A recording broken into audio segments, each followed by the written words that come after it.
Brian, biggest league victory of the season. What's your overall thoughts?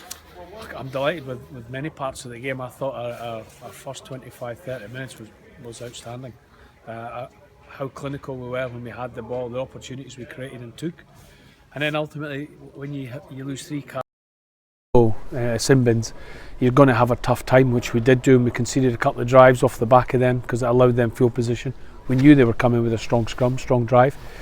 And then obviously that put us under a little bit of pressure, and we didn't get back in the game again until the last 10. So, credit to Rotherham, they came in and stuck at it. It wasn't a huge amount they could have done in the first 20. I think the tries we scored were just very clinical. When they got some control in the game, their back three, run back at us pretty well. So we knew that would be the case, but you have 3 yellow cards, and 2 of them quite rightly so, and the third one just comes off the back of the previous one. So disappointed with that, but we look at the positives. We've scored 50 points in with 30 minutes with 14 players. So we have to look at the positive, because they say the high tackle, the trip, they're yellow cards all day. So we know the rules, that's the way they are. Players have to adapt. Are you still frustrated by that then, that there are those 3 yellow cards when you've got the game at like scruff of the neck, that then you're kind of letting the opposition off a little bit by having to go down to 14 and then 13? Well, there's not much I can do about it. High tackle is Ryan Burrows off the quick tap, and it's a scrum half who tackles him high from behind, so that's yellow. Matt Smith trip, I can't do much about that unless I just don't pick these players. It's the simple fact. Is that just part of the game then? It's just one of those days, those kind of Well, cards? some of them, yeah. And then after that, it's just a nucleus. We had 12 penalties at half time, and we try and target 10 in a game. And then we had 12 by half time, or 11 in a free kick. So some of them are just poor ability to move out the way and work and get back in the D line. But we've looked at that. Yeah, of course, we've had quite a bit of that this season. But we've got to look at the positives. We've scored 56 points.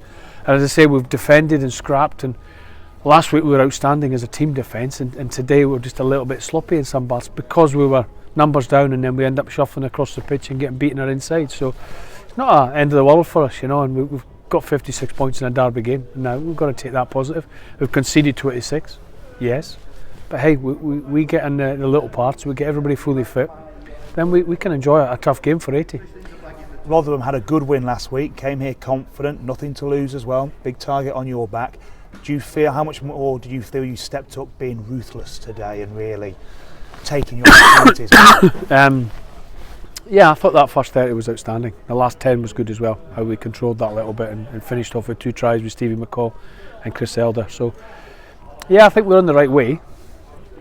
And again, it's them having the belief and that knowledge to kick on for us now. As a coaching standard, we can't really change much of it now, and you're not going to change too many things. There might be little tweaks here and there, but ultimately the players now have to really believe that they can push on and compete with anybody in the league. There's some tough games coming up. We've got no game next week, and it's just their mindset now going forward and looking at that block of 6 games coming up after next weekend. All tough. Everybody will have a crack at us, there's no question. You've got Irish twice in there, we've got Doncaster, you've got Richmond up here and Pirates up here that have had some great results on the road. Look at Richmond yesterday, a 40-pointer. So who would have thought that?